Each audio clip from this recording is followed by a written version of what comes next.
북한이 어제 발사한 미사일이 고체 연료를 사용한 대륙간 탄도미사일 화성 18형이라고 밝혔습니다. 고체 연료 미사일이 신속성과 은밀성을 갖췄다 보니까 우리 방어 체계 무력화에 대한 우려와 함께 향후 북한의 추가 도발 가능성도 제기되고 있는데요. 북한 도발의 위력과 파장, 조한범 통일연구원 선임 연구위원과 함께 짚어보겠습니다. 안녕하세요. 안녕하세요. 네.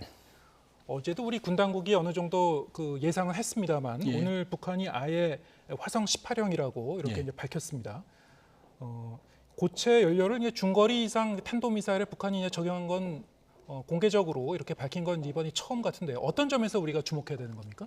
일단은 엄밀히 말하면 네. 북한은 그러니까 고체 연료 중거리 미사일 기술은 가지고 있었어요. 예. 그리고 이제 콜드런치라고 해서 바로 점화하는 게 아니라 발사관에서 튀어나와서 그 외부에서 점화하는 콜드런치 기술도 가지고 있었습니다. 네. 2015년에 북한이 북극성 SLBM이죠. 예. 이걸 처음에 발사했을 때 잠수함에서 그렇죠. 발사하는, 콜드런칭이었고 왜냐하면 잠수함 안에서는 점화 안 되니까요. 네. 그리고 이 사거리로 봤을 때 대략 한 2,000km로 보여졌거든요. 네, 지금 화면에도 나왔습니다만 발사 후 직후에 저렇게 그렇죠. 저기서 점화가 공중에서 되죠. 점화가 되는. 저건 왜냐하면 고체 엔진은 화염이 강하기 때문에 예. 바로 차량에서 발사하면은 차량이 후폭풍과 그 열 때문에 상당히 데미지를 입어요. 네. 그러니까 고체 ICBM은 중국이나 러시아도 모두 콜드런칭을 씁니다. 그런데 그 기술은 이미 가지고 있었다는 거죠. 2015년에 북극성 1, 그다음에 2017년에 북극성 2. 이건 이제 지상용으로 개조한 거거든요. 예. 이때는 사거리가 고각 발사로 1,300까지 나왔거든요. 콜드런칭이었고. 그러니까 사거리 2,000km 내외의 고체 엔진, 콜드런칭 기술은 가지고 있었다. 네. 그러나 이번의 경우는 고도 3,000 그리고 이제 사거리 1,000이었는데 본인들이 이게 첫 시험이고 그 다음에 최대 속도를 줄였다고 그랬거든요. 네. 그러니까 사실상 ICBM이고 미국도 그렇게 판단했거든요. 예. 그렇게 보면 이번의 의미는 그동안 북한이 했던 화성 12, 14, 15, 17은 모두 액체를 활용한 액체 로켓이었는데 네. 고체를 활용한 그러니까 본인들이 말하는 게 고체 대출력 다단계 발동기 그랬거든요. 네. 그럼 고체 연료고 출력이 크다. 그럼 뭐냐면은 지금까지 있었던 화성 17형 이런 것들은 80톤 포스라는 엔진을 4개를 묶은 거거든요. 예. 2개를 묶거나. 근데 지난해 12월 140톤 포스짜리를 개발하고 대출력을 했거든요. 그러니까 잘은 모르지만 아마 이번엔 그 140톤 포스짜리 하나를 썼을 개연성이 있어요. 네. 2개 혹은. 그렇게 보면 그 실험을 했다. 물론 아직 실전 배치는 상당히 기간이 멀지만 그러니까 ICBM 부분에서 상당 부분 기술적 완성도를 보여줬다 이렇게 봐야겠죠. 네. 다시 한번 정리를 해보면은 기존의 이 고체 연료 그 엔진은 단거리 탄도미사일은 이미 북한이 적용하고 그다음에 있습니다. 준중거리도 있었죠. 적용했고 예. 네. 준중거리까지. 중중거리도까지 적용을 했었고 이번에 이제 화성 18형에다가 이제 적용을 한 건데 방금 말씀하신 그냥 그 발사와 동시에 점화를 해버리면은 이동식 발사대를 이제 다 망가지게 그렇죠. 되기 때문에 발사 직후에 이제 공중에서 점화하는 방식, 콜드런치 방식인데 이것도 역시 잠수함 그 시험 발사, 잠수함 발사에서 이미 가지고 했던 있었어요. 기술이라는 가지고 말씀이죠. 있었어요. 예. 자 그러면 그 어제 이제 그 발사 장면이 이 북한 관영 매체에도 저렇게 이제 공개가 되고 있습니다만 공개된 그 화면이라든가 종합적으로 봤을 때 좀 더 이제 특징이 있으면 좀 더 따져보겠습니다. 일단 화염의 모양이 다른 것이죠. 고체 연료 같은 경우에는. 예, 그건 일반인도 알 수 있어요. 네. 저희 그냥 보시면 알겠지만 화염 밑으로 퍼집니다. 네. 고체 연료는.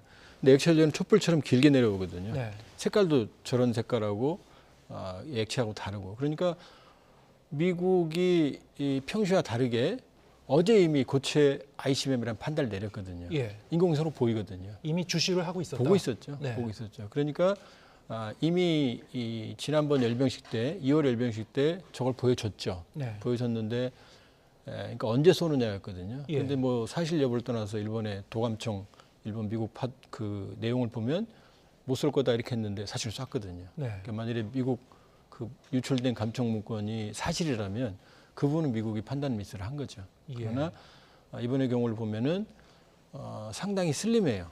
네. 이 화성 17형보다 훨씬 더 얇아졌고 이 얘기는 미국도 미니티맨 그 ICBM이 사거리가 13,000km지만 예. 엔진은 90톤 포스짜리밖에 안 되거든요. 네. 훨씬 그 슬림화되어 있거든요. 그러니까 지금 단분리도 다 3단 이루어졌고 그다음에 본인들이 이번에 그 로켓 단분리 그다음에 조정체계 요거 세 개를 시험했다고 그러거든요. 네. 그러니까 첫 시험이지만 사실은 북한 입장에서는 상당히 만족할 만한 성과를 얻었을 거예요. 네. 북한이 3단 로켓에서 이제 분리 과정을 구체적으로 설명했는데요. 발사할 때는 이 정상 각도로 했다가 고각으로 변경하는 방식으로 설명을 했습니다. 이건 뭐 어떻게 이해해야 됩니까? 제가 보기에는 그거는 이번에도 고각 발사였잖아요. 네. 그러니까 북한이 지금 부담이 고각 발사밖에 못한다라는 이런 지적을 많이 받았고, 그러니까 김여정 부부장이 지난해 12월 20일 날 짜증을 냈죠. 해보면 알 거 아니야, 곧 보면. 근데 아직 못하거든요. 네. 원래 쏠 때 일단은 정상으로 올라갑니다. 원래 정상으로 그렇죠. 쏘는 고각은 건데. 2단부터예요. 그러니까 예. 옛날에도 그렇게 한 건데 예. 이번에 이제 자기들이 마치 기술을 가지고 있는 것처럼 일단은 정상으로 마치 했는데 새로운 방식으로 그렇죠. 2, 3단은 것처럼 설명을 했지만 그렇죠. 사실은 기존에도 저런 식으로 발사하는 것이다. 왜냐하면 1단부터 처음에 고각으로 가버리면 이게 엔진에 무리가 그렇죠. 가거든요. 예. 그렇기 때문에 특별한 건 아니다 이렇게 볼 수 있어요. 예, 그렇군요. 그러면 이번에 이제 발사했을 때 여러 가지 그 주변 국가에서도 이제 파장이 있었는데 일본 같은 경우에는 홋카이도에 미사일이 떨어질 거라고 경보를 발령했었습니다. 그런데 취소하면서 좀 혼란이 있었죠. 자, 이런 거는 왜 이랬다고 봅니까? 일본의 어떤 그 탐지 능력이 좀 문제가 있었던 겁니까? 아니면은 뭐 다른 그 변수가 있었던 겁니까? 미사일의 특성상 그렇습니다. 예. 우리 지난해 울릉도에 미사일 경보가 울린 적이 있죠. 예. 근데 미사일은 호속초파도 떨어졌거든요. 왜냐하면 미사일 각도로 보면 이게 제대로 가면 울릉도 쪽으로 가는 거거든요. 네. 근데 미사일은 속초파에 떨어졌거든요. 그러니까 초기 각도로 봤을 때는 일본 홋카이도 쪽에 아마 육지는 아니었을 거고 예. 해안 쪽에 낙하 가능성이 있다고 판단했을 것 같아요. 네. 근데 이제 고각으로 올라가면서 이제 사거리가 달라졌고 첫 번째 가능성은, 두 번째 가능성은 떨어질 때 이 떨어지는 각도로 봤을 때 일본 EEZ나 안에 떨어질 가능성이 있었다고 판단했는데 네. 일본이 그랬거든요. 소실됐다라고. 네. 이게 두 가지 의미가 레이샷에 사라졌다는 의미도 있고 이게 타버렸을 수도 있거든요. 예. 그러니까 일본이 우왕좌왕한 거지만 이게 완전히 뭐 기술적인 문제는 아니다. 충분히 그럴 수 있는 상황이다 이렇게 볼 수 있어요. 만약에 소실돼서 레이더에서 못 잡고 상황이 이제 급변한 거라면 만약에 이 대기 중에서 내려오면서 타서 없어지지 않았다면 일본 안에 떨어질 수도 있었던 겁니까? 근데 어떻게 봐야 각도로 됩니까? 봐서는 전혀 땅으로 제가 보기엔 그럴 가능성은 없었던 것 같아요. 아마 초기 판단, 예. 초기 1단 로켓의 각도로 추정을 했던 것 같고 네. 마지막까지 그걸 유지하다가 아마 이제 바로 정정을 했거든요. 예. 그러니까 뭐 크게 일본의 기술력이나 어떤 탐지 능력이 문제가 있는 건 아니다 이렇게 볼 수 있어요. 알겠습니다. 고체 연료라고 하면은 역시 가장 그 주목하는 점은 기습적으로 발사할 수 있다. 은밀하게 준비하고 갑자기 발사할 수 있다. 그래서 우리 측에서 보면은 사전에 탐지하기가 어려워지는 거 아니냐 이런 건데요. 어떻게 보십니까? 이번에 그 북한 관영 매체가 이 발사 과정을 이렇게 공개를 했어요. 그 공개해 본 바는 어떻게 그 판단하십니까? 문제는 이번에 탐지했잖아요. 네. 지금 보고 있었잖아요. 예. 그리고 아마 하도 이제 순환 비행장을 못 떠난다 그러니까 이번에는 이제 맘먹고 평양 외곽에 쏜 것 같은데요. 네. 그 화면을 보시면 아시겠지만 저기는 김정은 위원장의 특각이에요. 예. 저기 평양 개성 인근에 있는 김정은 위원장 호숫가의 특각이고 도로를 보면 아스팔트로 포장이 되어 있거든요. 네. 그러니까 개성 평양 간의 고속도로를 이동을 했고 아마 이 특각 주변에 쉴터에 잠깐 있었던 것 같고 나와서도 특각 안에서 이 포장된 북한의 아스팔트 도로가 없어요. 네. 그 특각 아니면 아스팔트 도로로 이동을 해서 마지막 부분만 야지에서 쐈는데 그것도 사전에 준비가 다 돼 있었어요. 그 위치부터 그 다진 흔적이 토지를 다진 흔적이 다 남아 있거든요. 강화한 예. 흔적이. 그렇게 보면 이동하는데 시간이 많이 걸렸고 길이 좁으니까 양측의 병력들이 그 테리 이동식 발사가 이탈할까 봐 계속 보거든요. 그리고 마지막 제가 보기에는 몇 시간 걸렸을 거예요. 그거 다 보고 있었거든요. 그러니까 고체 로켓이라고 해서 즉각적인 발사가 가능한 건 아니다. 미국은 고체 ICBM을 쓰질 않아요. 그러니까 모두 100% 지하 사이로 했습니다. 네. 그러니까 고체 로켓이라고 해서 탐지가 안 되고 킬체인이 무력화되는 건 아니다. 맘먹고 보고 있으면 그것도 잡을 수 있어요. 그러니까 이번에 아마 그 내부의 그 지하 시설이 보여줬잖아요. 예. 그게 아마 어딘지 들켰을 거예요. 왜냐면 미국이 보고 있었거든요. 그거는 이제 들켰다고 봐야죠. 일반적으로 얘기했을 땐 그래도 액체 연료보다는 고체 연료가 그 준비 단계가 상당히 좀 짧은 거 아닙니까? 그래서 기습 발사가 가능하다고 일반적으로 얘기하는 건데 지금 말씀하신 바에 따르면은 이번에 이제 북한의 발사는 어느 정도 사전 징후가 포착한 그런 정도였다. 충분히 포착을 했죠. 예. 그러면은 그 고체 연료 기반 로켓은 사전 탐지가 어렵고 상당히 우리가 경계감을 가져야 된다. 이거는 좀 과장된 해석입니까? 만일에 북한이 예. ICBM 사일로를 가지고 있고 그다음에 지금 말씀드렸지만 저건 지금 초기 단계 시험이거든요. 만일에 저게 완성이 되면 액체 로켓보다는 훨씬 더 신속해지죠. 네. 그러니까 우리 킬체인의 부담이 훨씬 더 커지죠. 삼척체계 부담이. 그건 사실입니다. 그러나 저것 때문에 어려워진다. 만일에 이번에 김정은 위원장이 저보고 뭐 적들이 걱정할 거다 그랬지만은 미국은 이미 수십 년, 반세기 전에 벌써 고체 ICBM을 실전 배치했거든요. 예. 그럼 뭐 북한이 50년 동안 지금 불안에 떨었다는 얘기인데 네. 그런 건 아니다. 그러나 확실한 건 액체 로켓이 상당히 시간이 많이 걸리는 것에 비해서 이 고체 로켓은 그 시간을 훨씬 줄였다. 네. 그러나 지금 북한의 이 교리 체계를 봐서는 우리가 만일에 그 AWACS 공중 조기 경보 통제기나 여러 가지 감시 자산을 운용을 하면 저것도 탐지가 불가능한 건 아니고요. 그리고 이번의 경우도 물론 시험이긴 합니다만 그렇게 빠른 신속 발사라고 볼 수는 없어요. 네. 그러면 킬체인이 무력화될 거라는 것은 기우라는 군 당국의 설명 어느 정도 동의하시는 겁니까? 어느 정도 동의하지만 그러나 킬체인이 만능이라고 생각해서도 안 돼요. 예. 왜냐하면은 일반적인 모든 지구상 미사일 방어망은 100%가 없습니다. 네. 패트리어트, 유명한 패트리어트도 실제 요격률을 보면 실망스러운 수준이거든요. 예. 그러니까 다중적인 체계로 안전을 확보하는 거지 이게 100% 맞는다는 없거든요. 그러니까 얼마나 충실하게 방어막을 형성하냐가 문제인 거지 완벽하다라고 말할 수는 없는 거예요. 그러니까 핵에는 핵으로 대응하는 거고 확장 억제가 필요한 거죠. 네. 북한이 이제 고체 연료 엔진의 지상 연소 시험을 공개한 뒤에 그리고 열병식에서 저 화성 18형으로 보이는 신무기를 공개했었고 이번에 시험 발사하기까지 사실 몇 달 안 걸렸습니다. 상당히 좀 빨리 이제 이 시험 발사를 한 셈인데 어떻게 보십니까? 지금 단계가 그러면은 고체 연료 ICBM 기술 개발에 어느 정도 완성 단계에 진입했다고 봐야 됩니까? 아니면 아직도 고도화 과정이 많이 남아 있는 겁니까? 본인들도 이게 첫 시험이라고 말했거든요. 네. 그리고 이제 최고 속도를 제한했다고 말했거든요. 그리고 화성 17형이 최고 고도가 6,000km가 넘어요. 고도로. 네. 근데 이번엔 3,000이었거든요. 이렇게 보면 첫 시험 단계에서는 상당한 능력을 보여줬지만 일단은 엔진 추력을 그다음에 남은 건 아직도 액체든 고체든 이 정상각도 발사 재진입입니다. 그러니까 지금 북한의 현 단계에서는 엔진 추력과 네. 단분리 기술을 이미 갖고 있었거든요. 오래전부터. 예. 그다음에 조종하는 여러 가지 기능적인 체계를 검증을 한 거지. 그 제가 보기엔 여러 번 더 쏴봐야 돼요. 네. 그러니까 향후에도 추가적인 발사가 계속 이어질 거예요. 네. 추가적인 시험 발사 필요성이 있을 것이다. 바로 그런 이유에서라도 북한이 이제 추가적인 어떤 그 무력 시위라든가 추가적인 미사일 발사가 좀 예상되고 있는데 통상 정치적 군사적 일정과 맞물려서 이렇게 돌아가지 않습니까? 북한의 이런 그 시험 발사라든가 지금 보면은 이번 달에도 뭐 당장 내일도 이제 태양절이고요. 예. 김일성 주석의 생일. 그리고 이 윤석열 대통령의 미국 국빈 방문과 한미 정상회담도 지금 예정돼 있고 여러 가지 북한이 주목할 만한 그리고 북한 내부의 일정도 있습니다. 언제쯤 북한이 어떤 추가적인 시험 발사를 할 거라고 보십니까? 추가적인 시험 발사는 반드시 할 겁니다. 네. 반드시 할 거고. 그러나 이제 오늘 처음 쏴봤기 때문에 어제 처음 쏴봤기 때문에 그러니까 아마 기술적인 검증이나 여기 데이터들을 해석하는 데 시간이 걸리거든요. 네. 그러니까 뭐 수일 내로 쏘기는 어렵고요. 그리고 아마 태양절 김일성 생일은 내일이니까 아마 내일은 그냥 넘어갈 가능성이 커요. 네. 왜냐하면 이걸로 가름하고. 근데 남는 건 이제 제일 중요한 건 4.25죠. 이게 조선인민혁명군 빨치산 기념일이거든요. 예.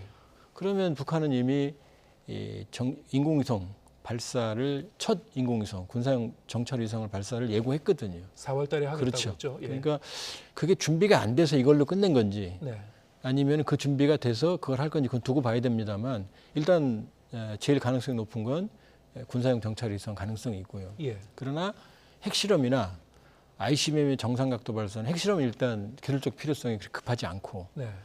그리고 ICBM 정상각도 발사는 아직 준비가 덜 된 것 같다. 기술적으로. 예. 그러니까 이런 형태. 그동안 우리가 봤던 신무기 공개, 그다음에 기존 무기의 성능을 강화한 발사 이런 게 될 거고 제일 아마 강도가 크다면 아마 정찰위성 정도가 되지 않을까. 4월의 경우에는 예. 이제 개인적인 판단입니다.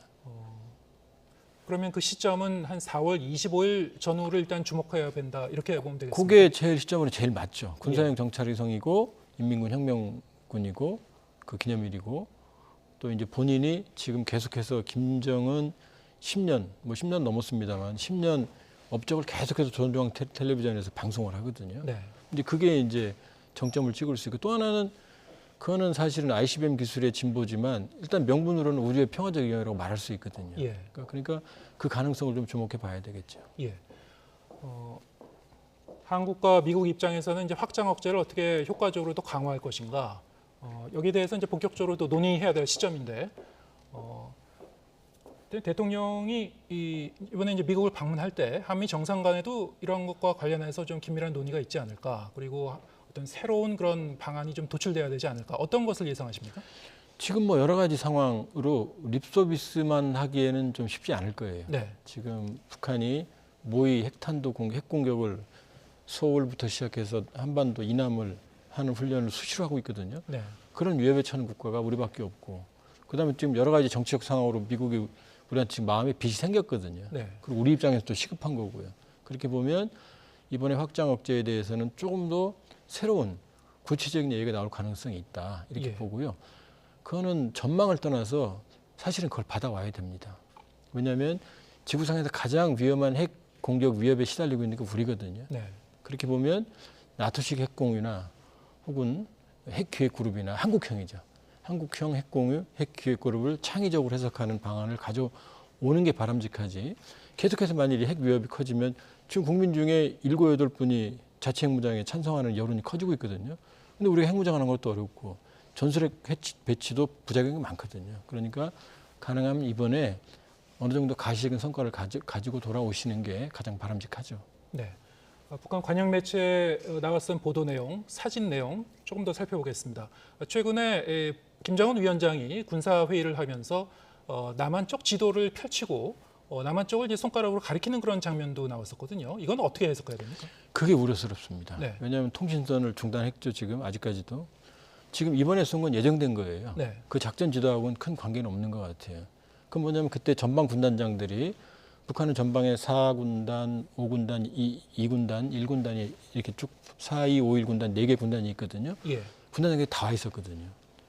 그러면 그 DMZ 인근, 군사분계선 인근에서 모종의 작전을 지시한 거거든요. 예. 그러니까 이걸로 끝난 게 아니고 아마 모종의 새로운 도발할 가능성이 있다. 우리가 모르는 형태의 그렇죠. 추가적인 도발도 이겨내 봐야 된다. 그렇죠. 그러나 예. 이제 원점이 확인되고 명확한, 왜냐하면 우리 응징 보복 개념이 있기 때문에 예. 그러니까 아마 무인기 도발이나 목함지뢰 도발이나 아니면 우리가 대응하기 어려운 그러나 자신들이 전략적 우위에 섰다는 걸 보여줄 만한 모종의 그런 도발에 대해서는 지금 걱정을 해야 돼요. 예. 그래서 지금 이건 전방 군단장과 관계없거든요. 이번엔 미사일 천국이 주도한 거거든요. 네. 근데 전방 군단장들이 그 확대를 보면은 민간인은 조용한 하나예요. 김정은하고. 나머지는 다 전방 군단장이었거든요. 말이 확대이지 일종의 전방 군단장에 대한 지시를 내린 자리거든요. 그러니까 우리 군이 경각심을 가지고 대비를 할 필요가 있죠. 예. 이건 또 다른 얘기입니다만 노동신문에 이번에 보면은 화성 18형 시험 발사 내용을 전하면서 1, 2, 3면에 김정은 위원장 그리고 딸 김주혜의 모습을 이제 사진으로 보여줬고요. 또 김정은 위원장이 자기 딸뿐만이 아니고 배우자 리설주 그리고 여동생 김여정 이렇게 다 사진이 나왔습니다. 그 중에는 좀 웃는 모습도 나왔다고 하는데요. 이건 어떻게 보셨습니까? 물론 이제 4.15 네. 태양절 북한은 뭐 김씨 일가가 지배하는 체제니까 소위 말하는 백두혈통 북한이 말하는 총출동한 그림을 연출했을 수도 있고요. 예. 그리고 이제 문제는 김주혜죠. 김주혜 사진이 제일 많아요. 김정은 빼고는. 그렇게 보면 김주혜의 행보가 예사롭지 않다. 네. 그리고 과거 김정일과 김정은이 후계 시절에 아버지에 따라다닐 때 현지되었던 모습과 그대로 연출이 되거든요. 예. 그리고 이제 김여정도 중요하죠. 김여정도 지금 사진 중앙에 나온 장면 여러 장면이 있거든요. 예. 결국 뭐 본인이 이상한 변함이 없지만 예. 건재하다 이런 메시지도 있을 수 있죠. 리설주와 김여정의 갈등설도 일부 흘러나왔기 때문에 예. 뭐 그거는 전혀 제가 보기엔 근거가 없는 근거는 얘기인데 없습니까? 근거는 예. 없지만 어쨌든 본인들 입장에서는 저런 모습을 보여주면 이제 그 잣대될 수 있죠. 네, 알겠습니다. 오늘 말씀 여기까지 듣겠습니다. 조한범 통일연구원 선임 연구위원과 함께했습니다. 고맙습니다.